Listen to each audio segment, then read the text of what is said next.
Todo inició durante el siglo XIX, cuando el pueblo árabe era subyugado por los otomanos. En ese tiempo había divisiones y el declive de todos los órdenes, por lo que al agregarse derrotas constantes al sultán de Constantinopla, gracias a las nuevas naciones existentes, fue cuando se dieron las primeras manifestaciones del renacer del pueblo árabe. En medio de todo eso, tuvo lugar la Al-Nahda, o mejor conocido como el renacer de la cultura y lengua árabe, teniendo efectos en la religión, la literatura, la difusión de prensa, en la modernización de la lengua árabe y en la política. En los años 50 empezó a desarrollarse con más fuerza dentro del mundo árabe, un movimiento nacionalista y de izquierda, representado por el líder de Egipto, Gamal Abdel Nasser, quien bajo la idea de la unidad árabe, la identidad cultural, lo secular y la idea de oponerse al colonialismo europeo, se convirtió en el líder del mundo árabe tras su éxito en la crisis que llevó a la nacionalización del Canal de Suez en 1956.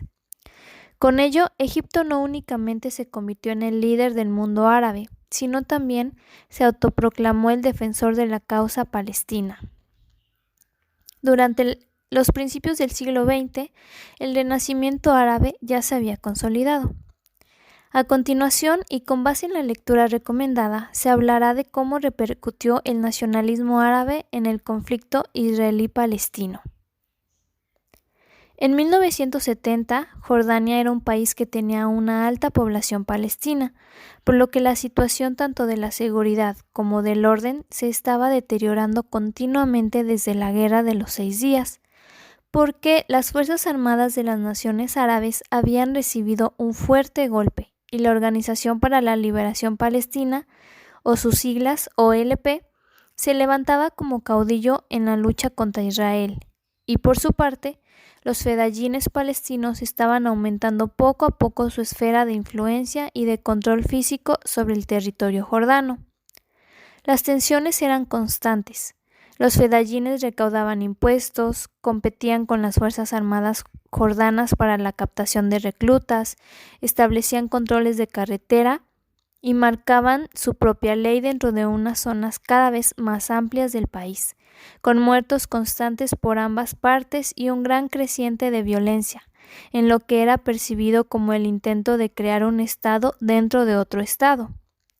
Desde la óptica palestina, el mes de septiembre de 1970 es conocido como Septiembre Negro, pues no solo constituyó una dura derrota militar, sino que marcó un punto de inflexión en las relaciones de la OLP con los gobiernos del entorno. Para el 3 de junio de 1982 fue asesinado en Londres el embajador de Israel en Gran Bretaña por un grupo, al parecer de la OLP, y el 4 de junio comenzaron los ataques aéreos israelíes sobre la OLP en Beirut y en el resto del Líbano.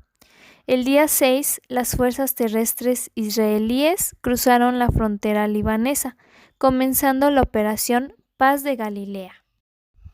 La OLP había establecido una poderosa infraestructura y un gran aparato militar en el sur del Líbano, constituyendo de facto un estado dentro de otro estado, e impidiendo que el Líbano ejerciera el monopolio legítimo de la violencia, así como su soberanía en la zona. Finalmente, y venciendo muchas dificultades, se logró que la OLP desapareciera, aparentemente, como actor principal en el Líbano. Para el 16 de septiembre, miembros de las milicias cristianas entraron en los campos de refugiados palestinos de Sabra y Chatila y durante 2 días asesinaron a cientos de personas en represalia por el asesinato de su líder Bashir Gemayel. La matanza de los campos de Sabra y Chatila tuvo una enorme repercusión mediática mundial y el 16 de diciembre de 1982 la Asamblea General de la ONU condenó la masacre declarándola como un acto de genocidio. Un nuevo modelo de guerra, la Intifada.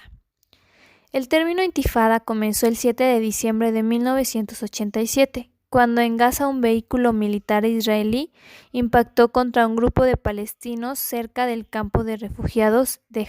Jabalia, muriendo 4 de ellos e hiriendo a 7 más. El sentir de esta acción, lejos de ser interpretado como un accidente, era que había constituido una venganza por la muerte de un israelí la semana anterior en una plaza de Gaza, tras unos meses de escalada paulatina en el nivel de violencia. Posteriormente, se produjeron enfrentamientos callejeros mediante el lanzamiento de piedras y objetos contundentes, cócteles molotov y neumáticos incendiados por parte de los palestinos contra las fuerzas israelíes. Así, la que comenzó a llamarse Intifada se fue extendiendo por Gaza y Cisjordania, incluyendo Jerusalén, y lo que inició como una campaña de resistencia y enfrentamientos limitados se fue intensificando con el empleo de atentados por parte palestina y represalias israelíes, generándose un ciclo de violencia de difícil solución. La complejidad de la situación era tal que se presenció el nacimiento de Hamas y la Intifada también contempló el primer atentado suicida en Israel, el 6 de julio de 1989, en el autobús Tel Aviv-Jerusalén, con 16 muertos y 30 heridos, perpetrado por un miembro de la Yihad Islámica. Con estos antecedentes, el jeque Ahmed Yassin creó algo más que un grupo armado, pues dotó a la Hamas de un contexto de lucha y revolución más amplio, diciendo que los enemigos no están constituidos solo por el Estado de Israel, sino también por aquellos que colaboraban con ellos y con los que eran presas de los vicios condenados por el Islam. Por tanto, Hamas se estructura como una organización islámica sunita palestina, cuyo objetivo básico se centra en establecer un Estado islámico en los territorios de la Palestina histórica, con capital en Jerusalén. La segunda intifada en el año 2000. Existen controversias referentes al punto de comienzo de esta nueva ola de violencia,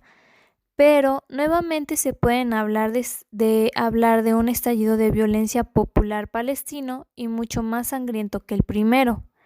La violencia fue creciendo, siendo el medio primordial para avanzar en vez de optar por la negociación.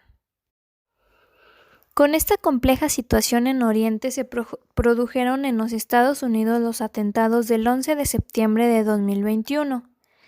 En ese desfavorable suceso, otras muchas cosas fueron destruidas. La sensación de esa paz mundial posible, la posibilidad de la realidad del final de los grandes enfrentamientos y la percepción de seguridad de gran parte de la ciudadanía mundial.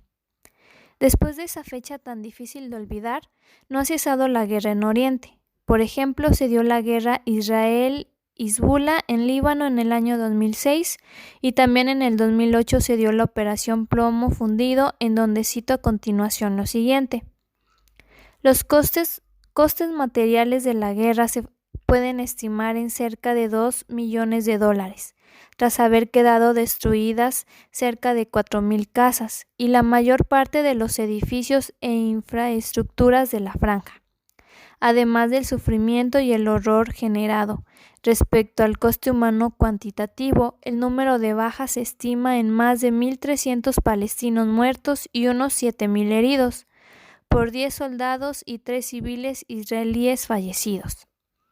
Actualmente, la Franja de Gaza continúa sometida a un bloqueo que comprende medidas tales como restricciones sobre los bienes que pueden importarse desde Gaza, evitando su venta al exterior, y el cierre de los puntos de paso para personas, bienes y servicios, en ocasiones durante días,